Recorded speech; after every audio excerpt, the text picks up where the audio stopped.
할렐루야. 오늘은 이스라엘 출애굽 광야 여정 마지막 진인 42번째 길갈에 대해서 우리 함께 알아보도록 하겠습니다. 특별히 오늘은 2025년 12월 31일인데 어떻게 하다 보니까 이스라엘 출애굽 광야 여정 42여정이 오늘 2025년 마지막 12월 31일에 딱 이렇게 끝이 나게 되네요. 일부러 날짜를 맞춘 것도 아닌데 하나님께서 딱 이렇게 끝날에, 원래 끝날에 이 광야 여정을 이제 마무리하도록 그렇게 인도하신 줄 믿습니다. 할렐루야. 이 모든 것이 하나님의 주권이지요. 하루하루가 순간순간이 저는 그렇게 보고 있습니다. 또 새해에는 또 새로운 그런 말씀들로 여러분들도 찾아뵙도록 하겠습니다. 광야 루트는 제가 계속해서 말씀드리지만 과거에 우리가 잘못 알고 있었던 이 이집트 시나이 반도 쪽이 아니고 성경의 아라비아라고 이렇게 기록된 지금의 사우디아라비아 이 북서쪽 미디안 땅 이곳이 실제 이스라엘 백성들이 지나갔던 그리고 머물렀던 40년의 그 발자취가 있는 그런 광야가 되겠습니다. 이곳이 삼각형이 있는 곳이 이제 시내산이 되겠고요.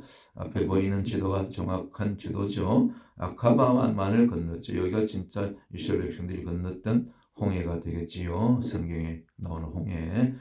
그리고 이제 광야로 들어가서 한 1년 한 2개월 정도 머물렀던 여기 시내산 호렙산 그 모습이죠. 실제로 이 찍은 사진이죠. 3,500년 전 모습 그대로 잘 보존이 되고 있습니다. 10여 년 전까지만 해도 이곳이 이제 그 사우디 그 군인들이 이게 그 경계 철조망을 치고 지켰던 곳입니다. 일반인들이 들어갈 수 없었는데 하나님의 은혜로 특별히 마지막 때가 가까이 오니까 이곳을 그 사우디아라비아 지금 그 빈살만 왕세자의 마음을 움직여서 이것을 개방하게 된 것이지요. 하나님은 또 필요한 악인도 이렇게 하나님을 모르는 그런 무슬림도 그렇게 들어서시는 것이지요. 지금은 여러분들도 누구든지 이곳을 다녀올 수가 있습니다. 저는 이미 4년 전에 다녀왔다고 말씀을 드렸고 바로 이 시내산 호렙산 바로 아래에 있는 이 모세의 제단이 이쯤에서 있는데 여기서 또 예배하고 또 기도하고 또 성령의 음성을 듣고 그렇게 돌아온 줄 믿습니다. 자, 지난 시간 우리 잠깐 복습하겠습니다. 지난번 41번째 진이 모압 평지였죠. 특별히 모압의 의미는 그 아비의 소생이란 조금 득스럽지 못한 이름이죠. 부끄러운 이름이죠. 역사가 그렇습니다. 성경에 참 별 얘기가 다 나오지 않습니까? 그 아비가 누굽니까? 롯이죠. 롯과 첫째 딸 사이에 태어난 그 아들이 모압이었죠. 그리고 그 이름을 따서 모압이 되고 나라가 되고 지명이 되고 그렇습니다. 참 성경에는 모든 것을 다 드러내놓고 있죠. 우리가 주님 앞에 설 때 다 부끄러운 지난날의 죄와 허물이 다 드러나지 않습니까? 예수님의 그 십자가의 보혈이 없었던 우리가 어떻게 감히 저부터 주님 앞에 우리가 하나님 앞에 갈 수가 있겠습니까? 그러니까 이것이 은혜고 이것이 정말 값없이 주시는 예수님의 공로로 인해서 주시는 값없이 얻는 구원이죠. 그러니까 우리가 먼저 받은 이 구원을 날마다 우리가 전도로 선교로 전하는 것이 아닙니까? 그런데 이 구원이 쉽지 않아요. 모압 평지 오는 가운데도 또 아모리 왕 시온이 대적하고 바산 왕 옥이 막아서고 물론 이스라엘과 함께 하신 하나님의 또 도우심으로 다 물리치죠. 특별히 저들은 거인족 아닙니까? 키가 3m 넘는 그런 왕들이었는데 또 하나님 또 돕고 천사들이 돕고 해서 이것을 물리치고 끝까지 우리가 이 영적인 전쟁을 치러야 되는 거죠. 그래서 두렵고 떨림으로 너희 구원을 끝까지 이루어야 된다. 그런 말씀이 나오는 거죠. 빌립보서에.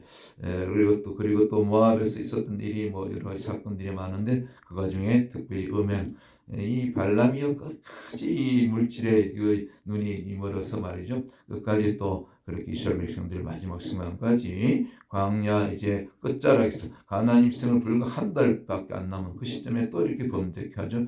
그래서 모압 여인들 음행하고 신전 창기들이죠.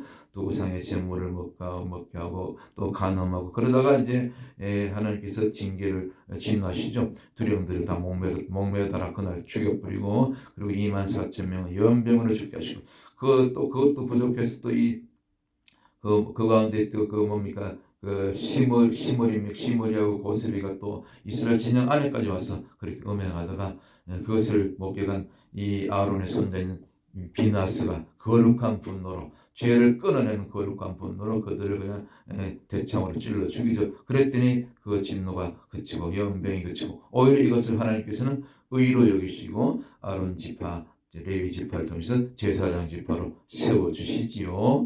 그래서 제가 지난 시간에 오늘 이 시대의 교회 강단에도 특별히 이 목사님들이 설교에서 이 거룩한 분노가 점점 사라지고 그저 오냐오냐 어린아이처럼 안 되지요. 우리가 지금 마지막 때의 용사들로 신부들 그리스도의 신부들로 그렇게 강하게 지금은 말씀을 주셔야 된다. 제가 그렇게 말씀을 드렸죠. 그래서 모세의 마지막 부탁 또 모압 평지에서 세 번의 신명기 설교 나오죠. 그래서 마지막 결론은 뭡니까? 너희가 살기 위해서 사망이 아니라 생명을 택해야 된다.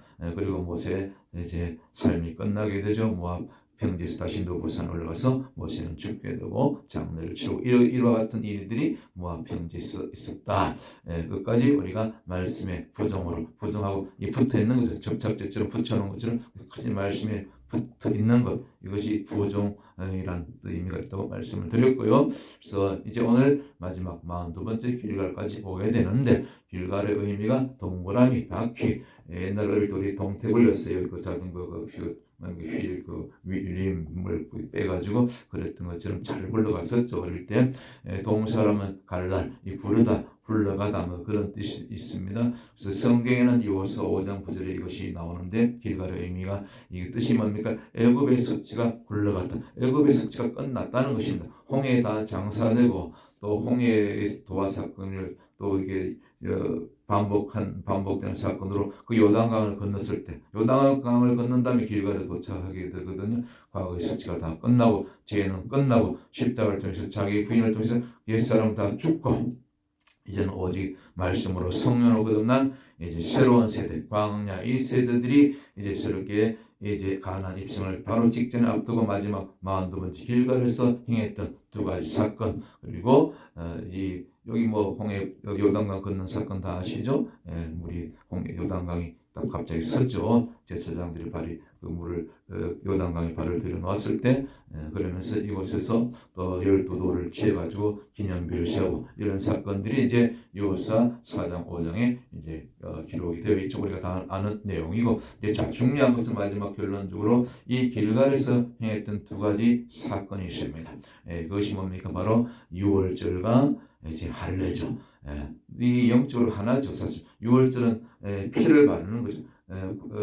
10가지 재앙이 넘어가는 거죠. 심판이 넘어가는 거죠. 그래서 패스오버. 그래서 그동안 오랫동안 중단되었던 광야에서 중단되었던 이 유월절 그리고 할례 이 두 가지를 특별히 누구에게 이것을 행하게 되는 거죠? 사실은 광야 2세대. 이제 광야 2세대들이 여호수아와 갈렙의 인도를 받아서 중심이 돼서 이제 가나안에 실제로 여리고성을 무너뜨리고 가나안에 들어가게 되는 거죠. 이것이 광야 마지막 40년째 11번째 달, 12달째 마지막 한 달 남겨놓고 이렇게 일어난 사건이죠. 그러니까 마지막으로 광야 40년에서 마지막으로 행했던 것이 길갈에서 42번째 진에서 행했던 것이 2월절과 할례다. 그걸 통해서 가나안이 허락되는 것처럼 이것이 광야의 42번째는 사실은 마태복음 1장과 이게 짝입니다. 이것을 우리가 광야 여정을 하면서 새롭게 발견된 그런 은혜지요. 그래서 마태복음 1장의 족보는 40이 되고 하는데 이것이 14 곧 다윗의 그 게마트리아 수백 이름값이 14거든요. 앞에 본 히브리어 세 글자가 다윗의 이름인데 그래서 42대만의 예수 그리스도 그 예수 그리스도를 통해서 우리가 구원을 얻게 되는데 그 예수 이름을 통해서 우리가 예수 구원을 받는데 바로 광야 42 여정이 이 마태복음 1장과 42 짝이다. 사실 하나다. 이것을 깨달았을 때 성경은 풀어지는 거죠. 구약과 신약이 하나로 연결되는 거죠. 이것이 오늘 광야 여정 마지막 결론적으로 42번째 길갈이 주는